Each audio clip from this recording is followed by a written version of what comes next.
Thanks, mate. Do you want a water? Yeah, well, thank you. Okie dokie. I shall pour. I can hear us in our headphones, Jace. We're live. I'm not looking, by the way, because I'm pouring water. We are live. I should We're probably live. Keeping you hydrated. How professional we are. The Honourable Dr David Clark. G'day, Pat. I think this is the first time I've actually chatted with you in an official capacity with the HON in front.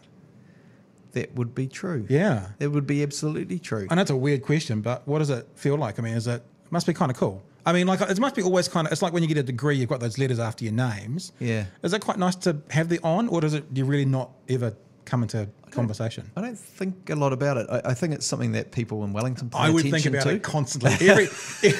Every night I went to bed, I went, I'm not. honourable. You would not. Well, I don't need that No. because Patrick means nobleman. There you go. So I've already got it. There you go. No, I think it's in Wellington. There's a culture with public servants, Yeah. and they're very deferential. A lot of them, Yeah. And you know, they take great interest in what happens in the beehive, and they gossip, and they care a great deal about their work. I'm not denigrating Right. it, Yeah, but in Dunedin, in my own electorate, Yeah. you know, I'm David Clark, and that, Right. and that's people, you know, like what I'm doing or they don't, but they don't. I don't think of me in any different kind of way because I've got those letters in front of my name. Yeah. And the doctorate is it theology? It is. Yep. That's interesting, eh? It's interesting that I want to, you know me, I want to talk about all this kind of stuff. Yep. But the big thing I was thinking today is, do you still drive the van? I do. I drove it here. Oh, you still got it? Yeah, Because yeah. that was a piece of crap.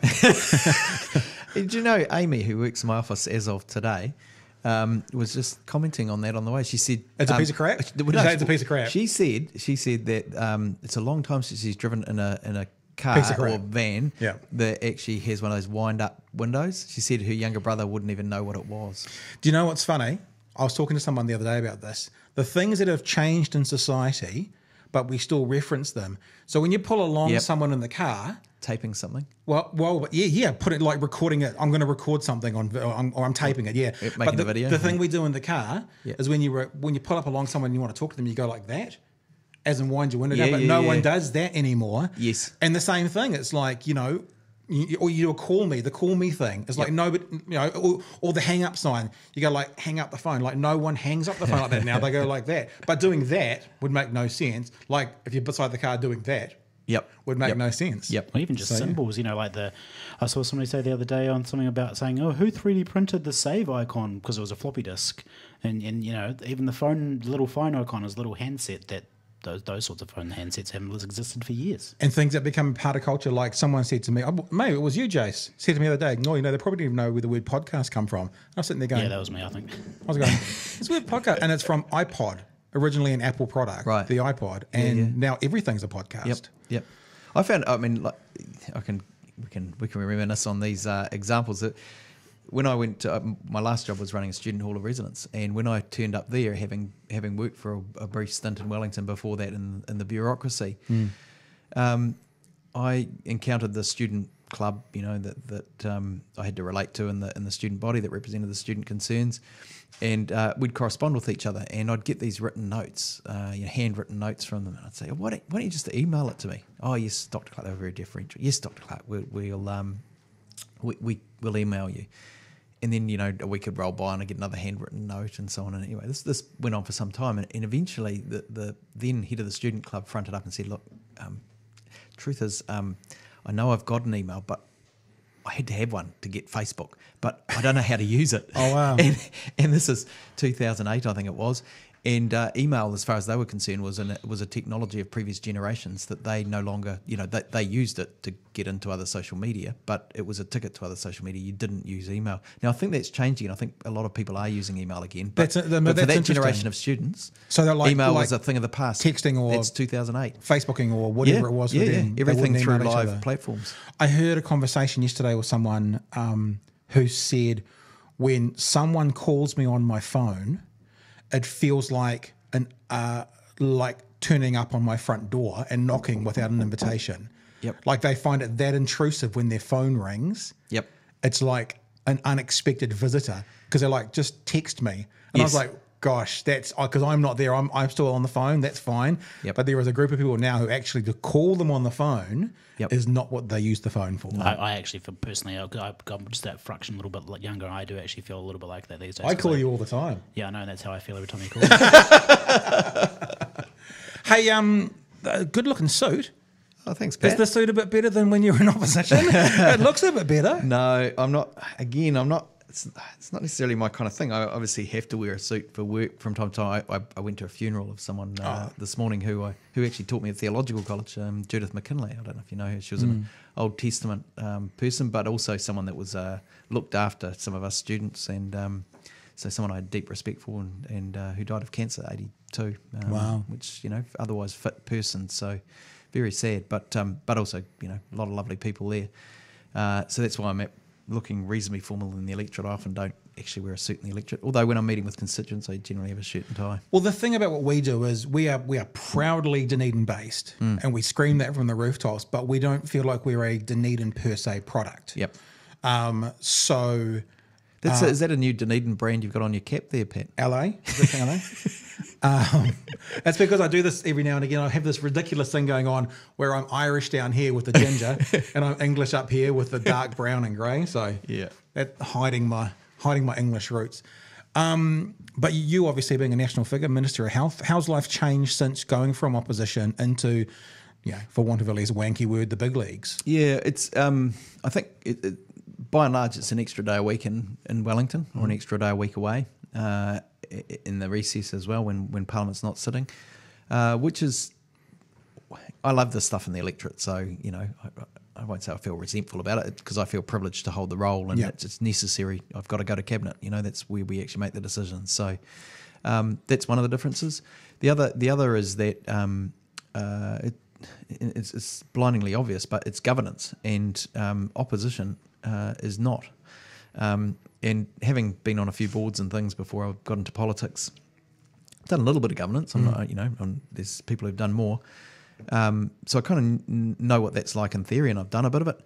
Opposition, you do your own press releases, you manage your own stakeholders, you write your own policy. Well, someone was also saying, the thing that happened... you're an operations person. The thing that happened with Claire Curran and the whole meeting saga, and I have to say, since leaving like ZB and leaving like the radio world, I don't know what fucking's going on in the New Zealand political scene at the moment. I really don't. Ask me about Trump, I'll tell you everything you want to know. But the New Zealand scene... there's not enough tyrants to keep me interested. But I hear things that are going on, like the headlines. And my understanding with the Claire Curran thing is if she had been in opposition, with these meetings and stuff, there would have been nothing. You can't. So there's different rules, different expectations, different ways to do things. Yep. And that's right. So in government, I'm a decision-making machine. I get this stack of papers every day that I've got to work my way through, and I sign my life away on them. What I sign on them can be checked by the media. Yep. Every paper can be found, and that means that ultimately I'm accountable for the decisions I make. But I don't. If I think we need to do some more thinking about something, I say to somebody, we need to do some more thinking about this. You might look at this, this, and this. Yeah.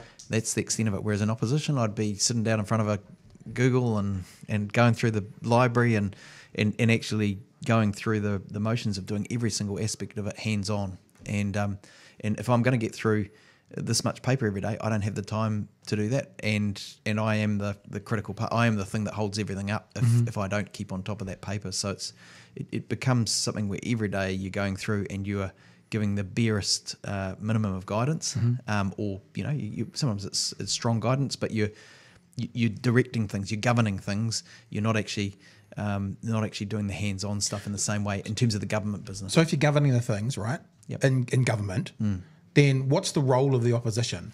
So the opposition's job is to hold the government to account. So is it doing the things it says it's going to do? Yeah. Is it making hollow promises? And in fact, is it choosing to do the right things at all? So in a lively democracy, the opposition's job is to say, here's what our alternate vision is. Here's what the government said it would do and isn't doing.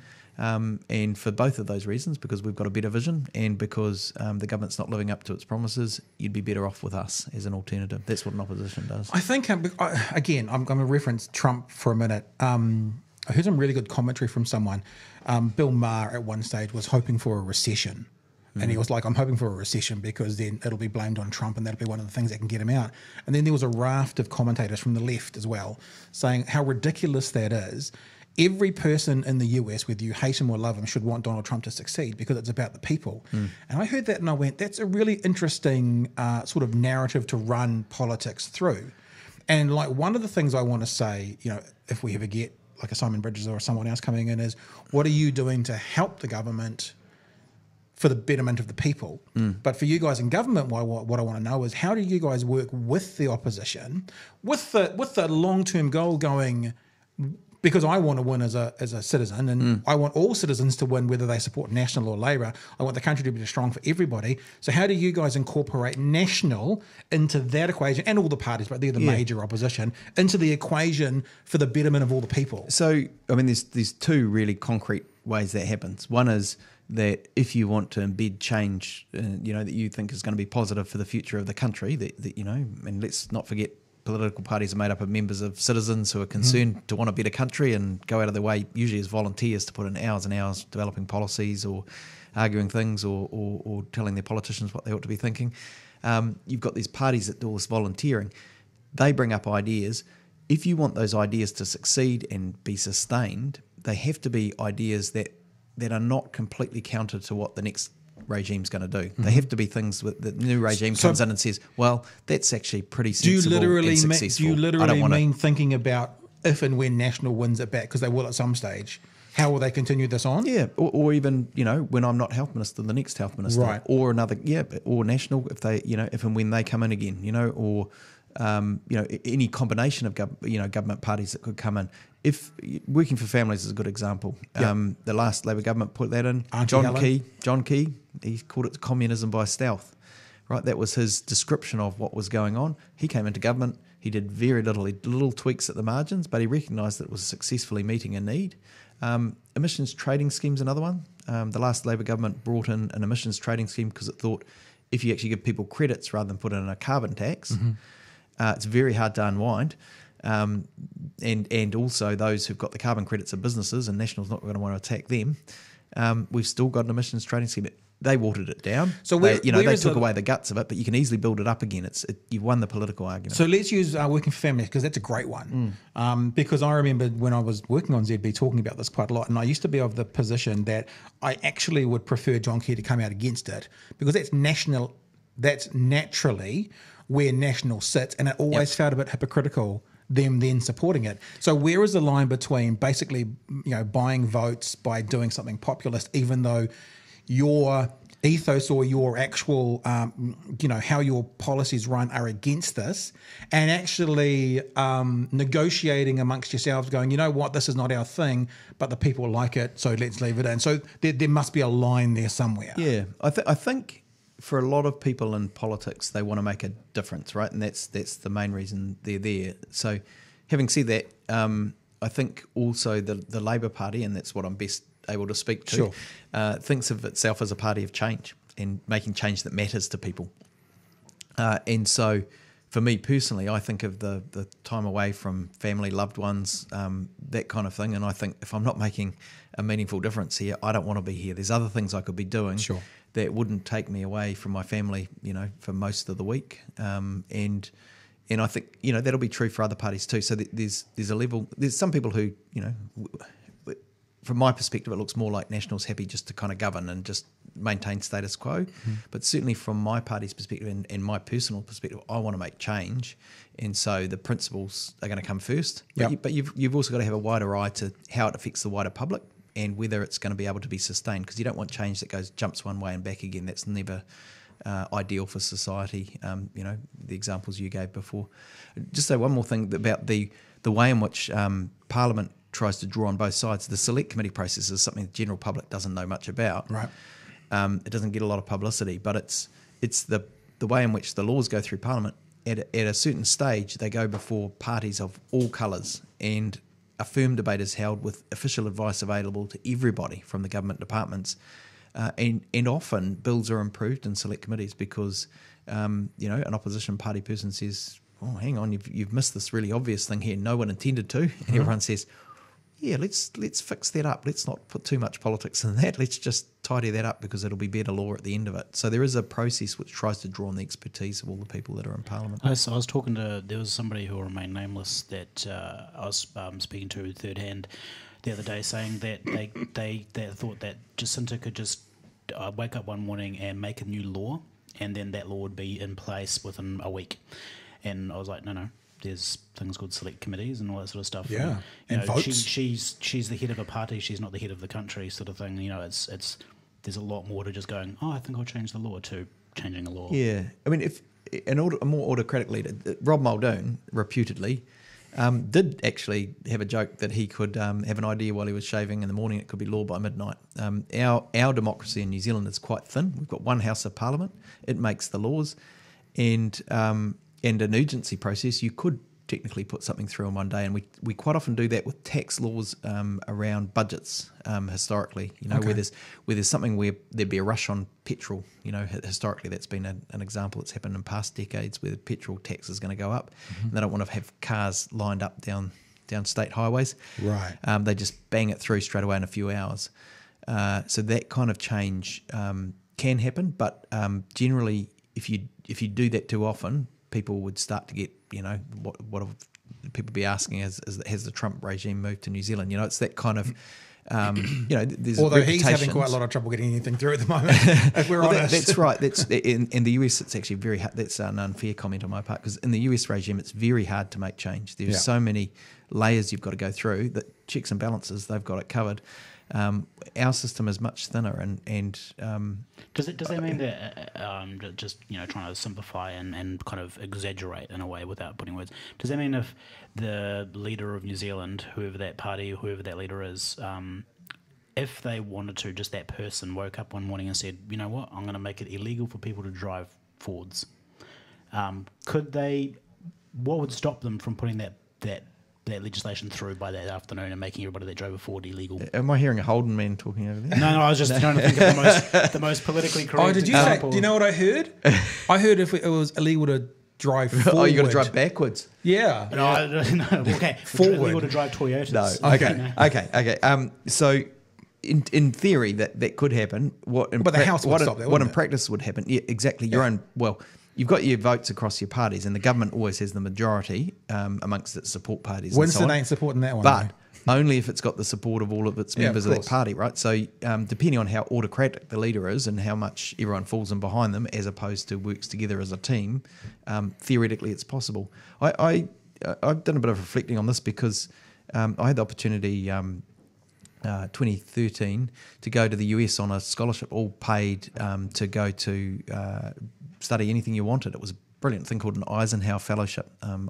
Most US presidents, when they retire, set up a mausoleum effectively in a local library or some kind of big building structure with their name on the top. Yep. Eisenhower post-war wanted to have an international exchange program as his legacy, and so his supporters put that together, and I was a benefactor of it. 21 people from different countries around the world, mid-career professionals, and some amazing people, which I could talk about as well. But my project there was to look at their system and say, is this a better system or a worse system? What are the strengths and weaknesses of the different systems?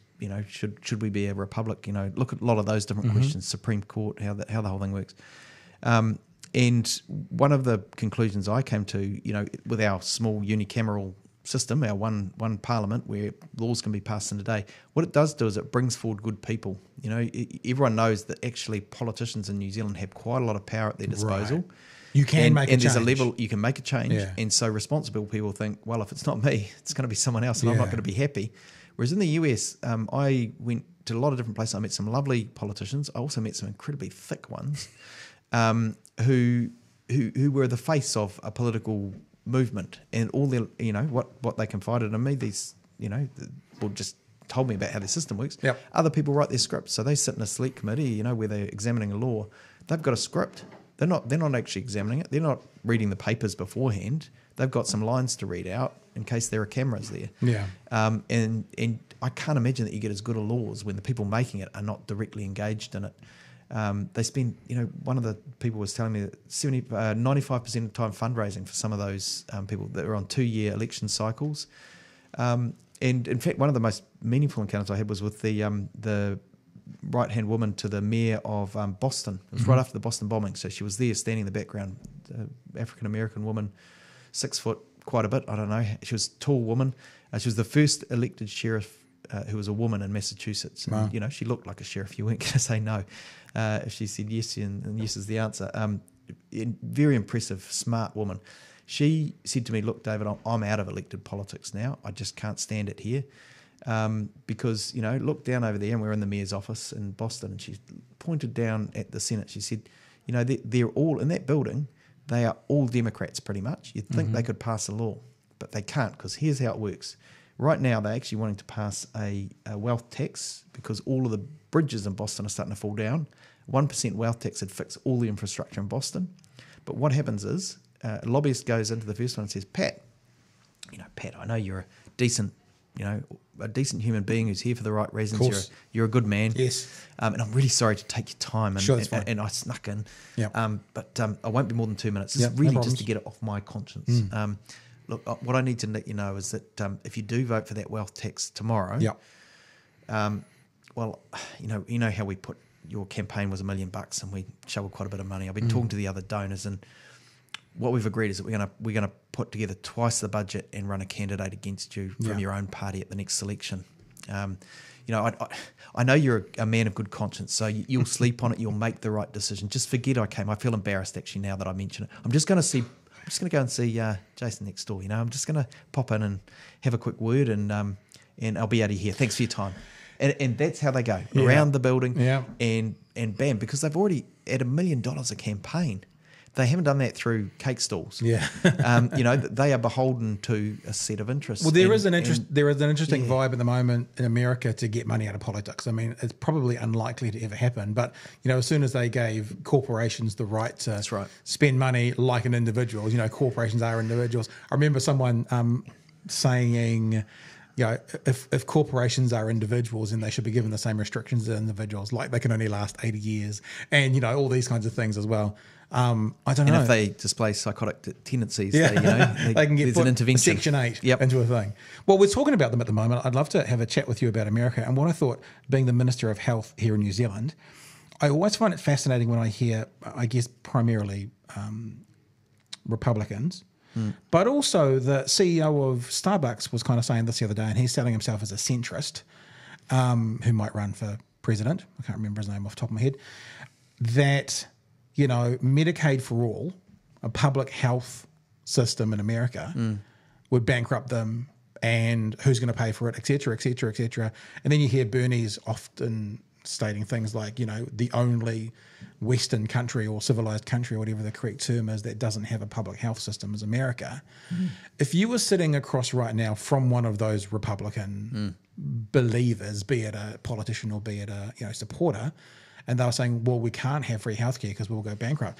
Can you explain to me, as the Minister of Health in New Zealand, like you'd explain to one of them, how we are able to do it and not go bankrupt? What would you say in a synopsis to a person who thinks Medicaid for all would send America bankrupt? Yeah, I would just say that we do it, and every other Western country is able to do it. So, it's a matter of political will, really.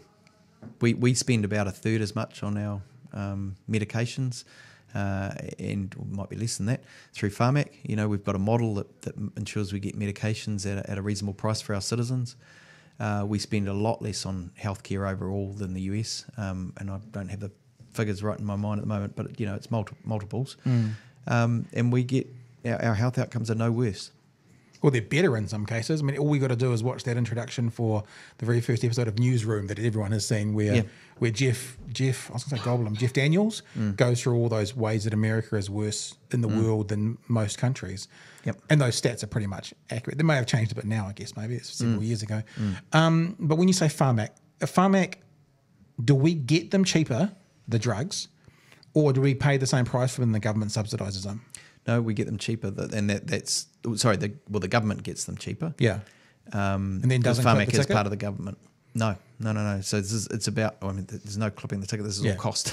Yeah, that's what I'm saying. So Pharmac negotiates with the drug companies and says, because in the US, for example, the drug companies, or the way the insurance scheme goes, the drug companies charge on an individual basis. This is what this product costs, and your insurance says, okay, I'll buy 2 of those. You're on my list. They're on our list of approved products. You've now got that condition. You get that drug. That's the price that the drug company's named. In New Zealand, they say, well, we've got 60,000 people that need that drug. Yeah. 60,000. It's not one by one by one. This is 60,000. What can you what can you offer that drug to us for if we buy 60,000 of them? So when we don't like that price. When I go into the Come back to us later. chemist, when I go into the chemist with a prescription, I nearly said a subscription. That would be something altogether different. A prescription, I hand over my $5, which is typically what it is. Yep. That's what it costs the government. No. Sorry. Yes, it is subsidised heavily by That's the what I'm government. saying. So Pharmac buys the drugs. Yep. And you pay a $5 contribution towards Right. the actual cost. Yeah. So it is subsidised by the taxpayer. Significantly. Okay, there you go. Yep, hugely. So therefore, if I'm paying $5 for something, let's say hypothetically it costs 50, Yep. but to that individual in America might cost 100. Yep. Are we paying the 100 that they are and you're subsidising it? Or are you getting it for cheaper, for Pharmac getting it for cheaper, like they're paying 50 for it and Correct. subsidising at 45? Correct. Right, okay. The latter, yep. And so the overall budget for Pharmac, from memory, is about 100 million. Mm-hmm. Is that right? No, I'm going to get that. Can we check that on the computer? Budget for What is it? Pharmac. Budget for Pharmac. Because that sounds like chicken feed, 100 million. Yeah, it's more than that. Here we go. Wait for it. These are the numbers I should have at my disposal. There you go, $1 billion. 100 million, So you're $1 only billion, up by 10 decimal tenfold. points. I knew it was funny. It didn't sound right to me as soon as I said it. The combined pharmaceutical As soon as I budget said it. will be increased to a record level of Yep. 985 million in 2018. That was what we did in our So it's last $1 billion. budget. So Yeah, it's $1 okay. billion. Yeah. And And now you're going to do, like in America, how they don't read their budgets? Is this what you're going to see now? No, I mean Just a this is pretty face with the frightening. lines? Exactly. Yeah, now you're gonna be suspicious. So we spend quite a bit of money as So a the country on government drugs, subsidises but it. the US would spend more to get the same drug, significantly The more. thing I think America Well, it's has just- got wrong, I think that America has got wrong that they think the narrative that they sell is it's either all public or all private. Whereas every time I hear that, I think, well, hang on, I've got health insurance, but I haven't been to hospital. I had an accident a couple of 18 months ago where I fell over in one of our big storms and hyperextended my elbow. I went to A&E. I didn't have to call on my healthcare for that. But you can have both. You can have a model which is fully funded public healthcare for people who can't afford. Yep. And if I needed surgery on that elbow, I would have used my health insurance. Yep. Yeah, that's what my dad. My dad, he needed a new knee, and I think the waiting list was a little bit longer than he wanted. So he just went. He had private health insurance as well, and so went and did it privately. It cost him a little bit more, but he got it done really, really quickly, and subsidised by his health insurance, and probably half subsidised by the government on top of that too. I mean, I'm going to want to, as health minister, see better, stronger public delivery of services so that everyone can get the services they need in a good time. What did I read about in the last couple of days? You looking at better outcomes for cancer patients. So, there's lots of areas where the system can be improved. In opposition, we were very critical of how much money the previous government wasn't spending on health. Yep. And we had independent economists do an analysis, and their estimate was 2.3 billion more would have been required over the final 8 years of their tenure Right. to deliver the same level of services. That's accounting for a growing population. So what, that's 30 million a year. 300 million a year. Yeah. 2 point something billion. Yep, that's right. Okay. And that's because, we've got an ageing population, Yep. more people in it every year. You've Yep. got to increase it by a certain amount each year. And they only increased it by a fraction of what was required. So it's still increasing it, but just not to keep up with the population, which meant care thresholds went up. So if you wanted to get surgery, you had to be this much sore or this much more broken. So there's a bit of catch up to do. You can't starve a health system for that long and then fix it overnight. You don't have the staff, because they haven't been employing the staff because they couldn't afford them. So to train up nursing workforces and all of that's going to take time. But I'm a firm believer, and indeed the international evidence shows that if you have a strong public health system, you have better population health outcomes as a whole. Sure. Everybody can access the care that they need, so they spend more time in the productive economy rather than languishing on a couch, unable to work. I'm interested as well in what's happening in Dunedin specifically with the hospital, but I want to. How has Trump talked about, dealt with in caucus at the moment? We don't honestly, we don't have a lot. I mean, if you were in caucus, I think it would be different, Pat, but it's not a topic that comes up much, to be honest. But surely, there's that old adage that when America sneezes, the world catches a cold. Yeah. So obviously the turmoil over there must be affecting us somehow. Yeah. And do you see much of an impact from what's going on over there? Or do you guys, like I do, get up in the morning and see if he's blown up half of America yet and then kind of go on with your day? I guess we do probably very focused on making sure that we're governing New Zealand as well as we can. Yep. But you see it in our foreign policy statements. We continue to assert the importance of a multilateral trade arrangement where there's rules-based trade and so on. That's kind of what you'd expect from a small country and one that survives on trade. We need kind of good order in the trading relationships where things are supposed to be done in a fair and transparent way. So that's what we consistently promote. The outcome for cancer patients we were just talking about, just jumping back Yep. to, where does CBD, cannabis, marijuana come into that from your perspective? Because I know we've got a referendum coming up next year. We were just Googling it before you came in. There's still not a question out as to what the referendum's going to be. What's the scope of it? Because we had Katie Thomason a couple of weeks ago whose son has very severe seizures, and she started by using a green fairy and giving him CBD illegally. She's now officially in the system and has permission, so she's got all the she's doing it legally.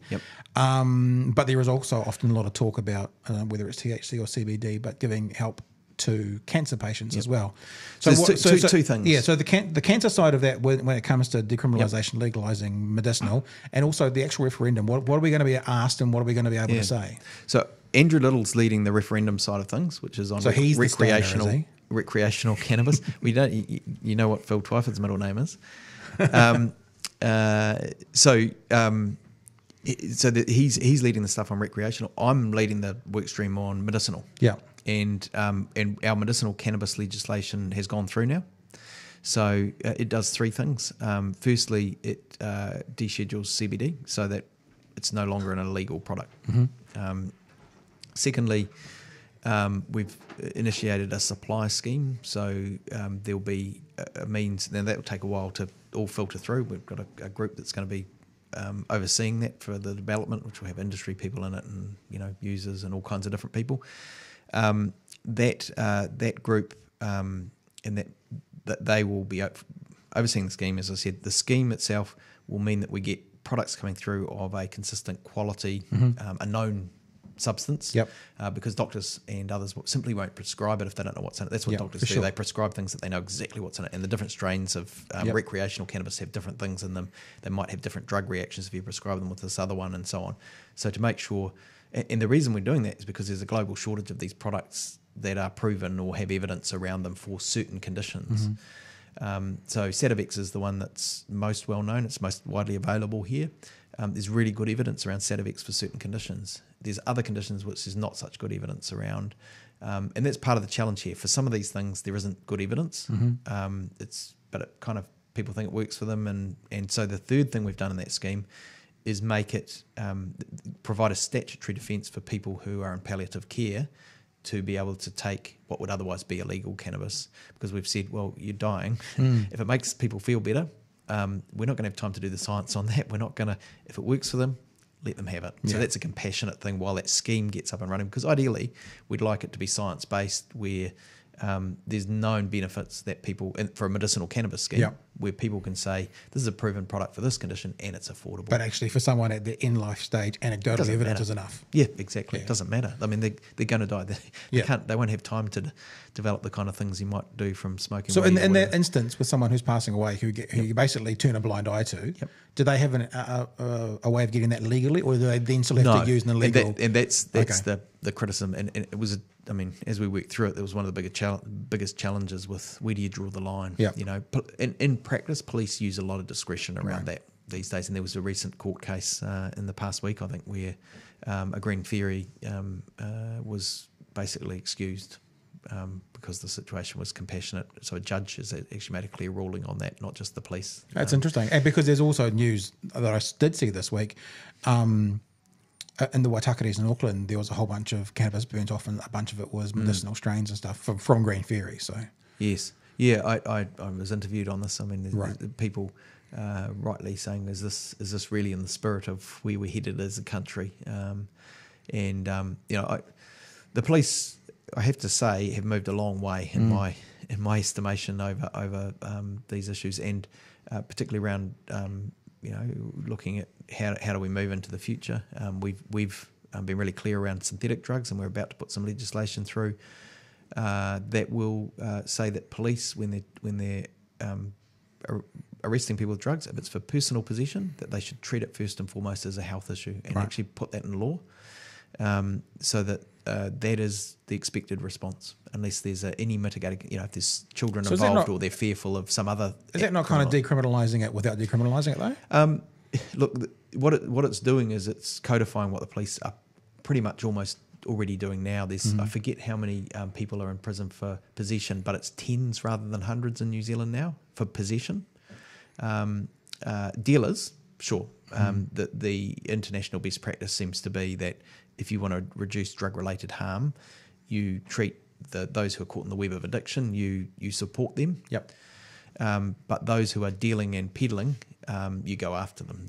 That's in any kind of health response. It's an interesting thing that there's a variety of things which at first might seem contradictory, but that's the best evidence at the moment. And what about the actual referendum that's coming up? So the referendum itself, Andrew Little is working on that now, and people will be given plenty of notice so they know what they're voting for. But the question's going to be about decriminalising it for recreational use. That's right. So it's a different. Yeah. I see these things as quite separate issues. Yeah, that's one of the things that came out of the conversation I had a few weeks ago was actually they are different.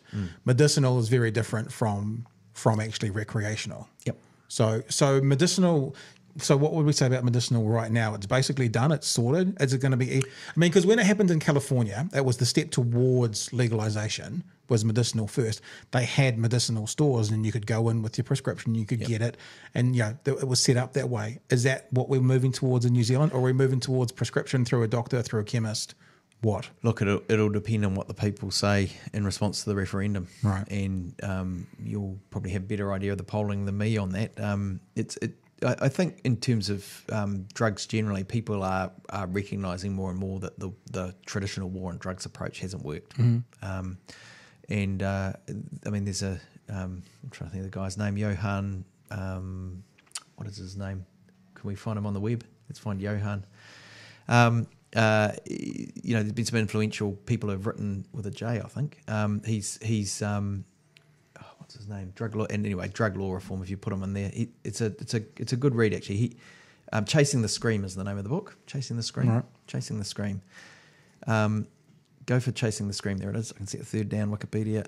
That is well worth a read. Johan Hari. Yeah, I met him when he came out to New Zealand. He has tracked the way in which the war on drugs has happened in the US. And the impacts of it. He goes back, and one of the interesting things is compares prohibition and says, when the alcohol prohibition happened, what happened in the US? Did people stop drinking? Actually, no. Did people start dying in greater numbers? Yes, they did, because there were illegal, non-quality controlled products. The rise of gangs who went round, and the only way of enforcement where there was an illegal market was through brutality. And you had the mafia grow. And before that, when Prohibition ended, the agency in the US responsible for overseeing Prohibition was starved of resources and struggling. And a fellow came in who had a personal drive around these issues and decided they'd chase drugs instead, other drugs. Drugs which were at that time being prescribed much more commonly or reasonably commonly, like morphine, heroin and other things by GPs, recognising addiction and having GP oversight of how people worked with their drugs. Those GPs in that era were prescribing them, and they were much more commonly available. This guy went after them and said, no one's going to be able to sell these anymore. And so everything went underground. And most drug harm, as he points out, is not from the drugs themselves, it's from unknown quantities, volumes in there, strength of product, and from impurities. So you're basically saying deregulated. His argument is that if it's not regulated, who knows? Thoughtful deregulation is the way to go. But if you ever go down the track of drug law reform, you've got to be jolly careful, because you don't want kids getting hold of drugs. I mean, right now the problem is, for example, in alcohol, if you sell to underages, you lose your license. There's a consequence. If you sell marijuana to underages, well, you're just doing something equally illegal as anything else. Yeah. And so dealers are less scrupulous. So there's another argument in favour of regulating these things. But whatever you do, these are harmful substances. Alcohol's an incredibly harmful substance. There's no perfect answer to these problems where no one gets harmed, but you've got to go for the least harm approach. Could you actually draw parallels in a way between the upcoming referendums and stuff and actually the legalisation or decriminalisation of the prostitution, whereas prostitutes from being, instead of going underground and all the harmful things that were there, sex trafficking and so forth, but having it decriminalised meant that all of a sudden they had labour law applying to them. They could have sick leave. They could have, if they got mistreated by their boss, they could go to the police because it was now, and so therefore it became a much safer environment. So it comes into the open.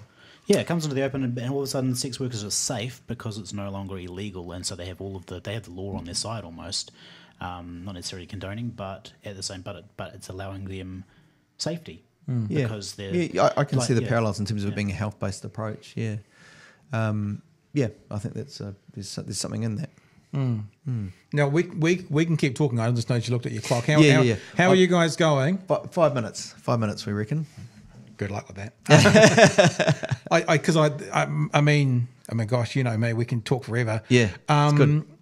I do just want to touch on one thing because I am a little bit addicted. I'm a political tragic, right? And I'm at the moment caught up in world politics more so than New Zealand politics, and so I'm influenced in my opinion a lot by what's happening in America. You're a fascinating bloke because you are a doctorate of theology. I'm assuming that means so you have religious views. Yeah, I'm a Presbyterian minister. Practicing sort of. Yeah, I'm. Do you have a label? I'm a reverend. So I was going to say I'm not religious about going. I'm not.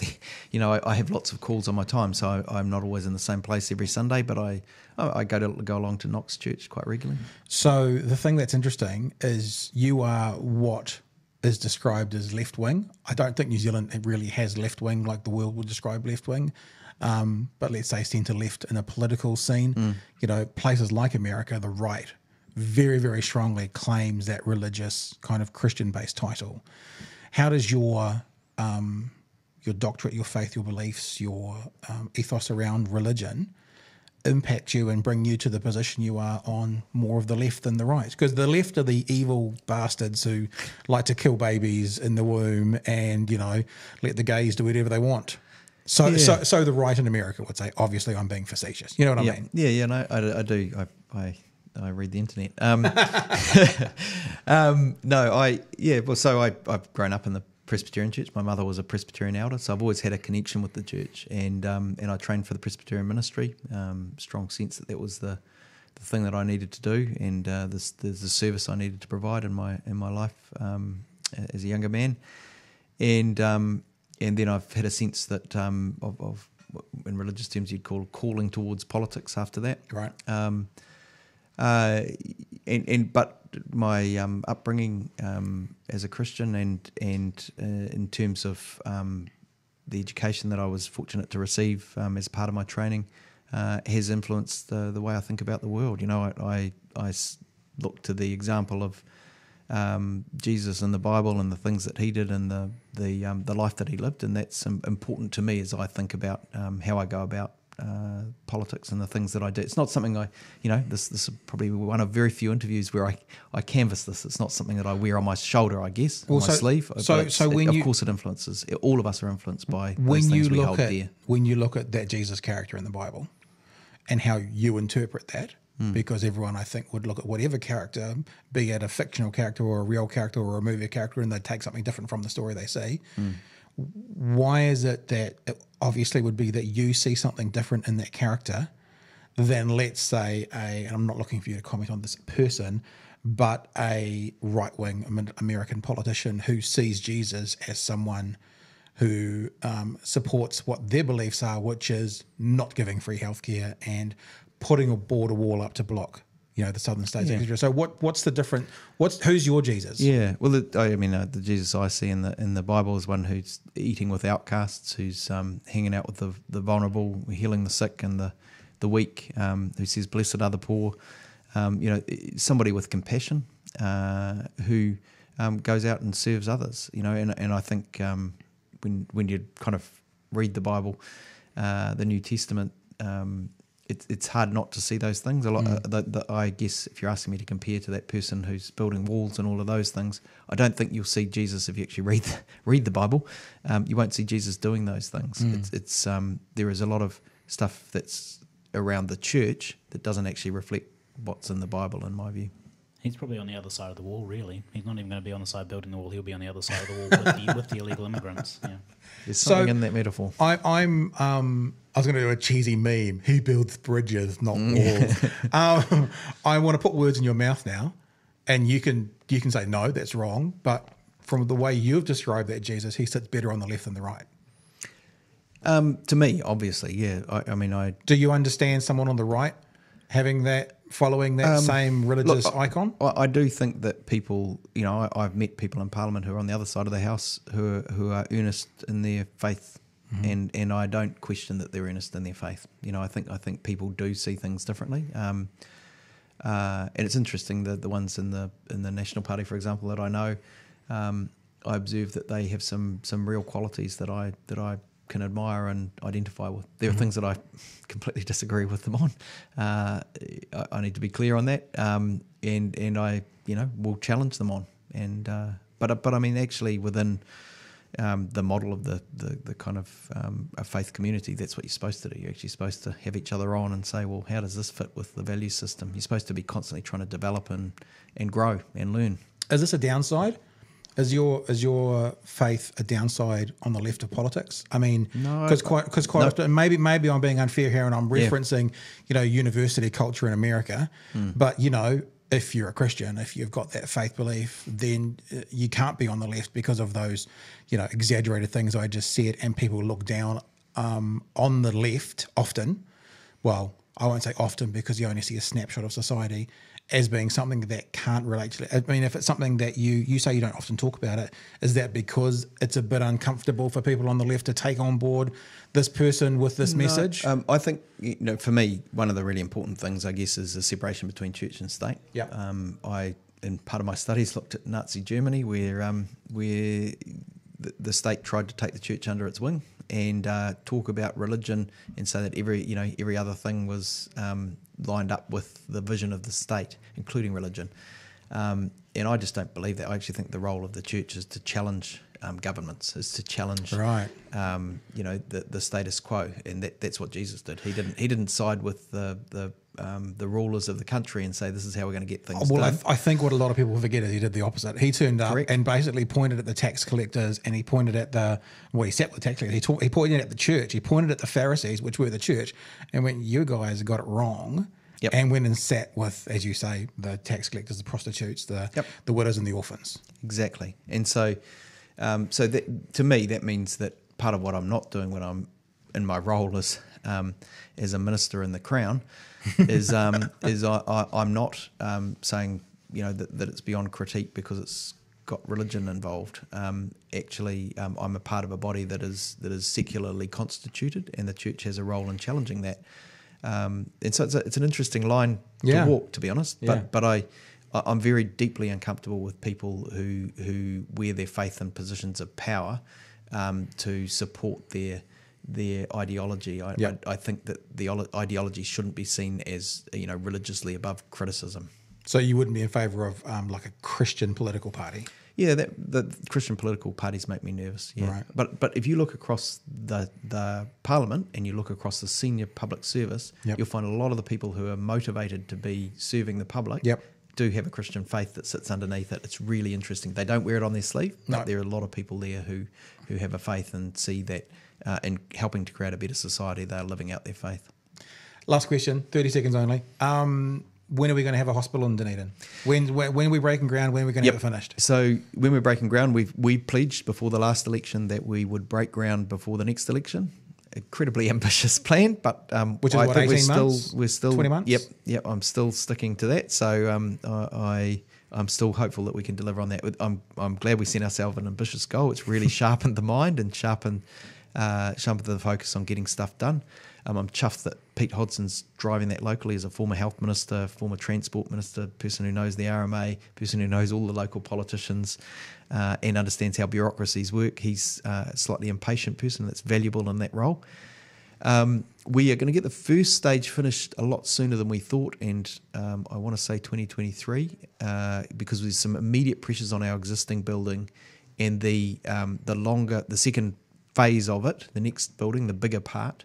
Gosh, you're going to put me on the spot for the finish date. It's What is it? 5 or 6 years after that. So a decade project. Yep. Give or take. Not quite. We can just pop down to Bunnings and grab a shovel now. Get on with There's it. a couple of empty lots down there already. I was going to say, you're going to have the gold shovel the night before the election and go, hey, look, we're digging, we're shoveling. That's our first gold shovel.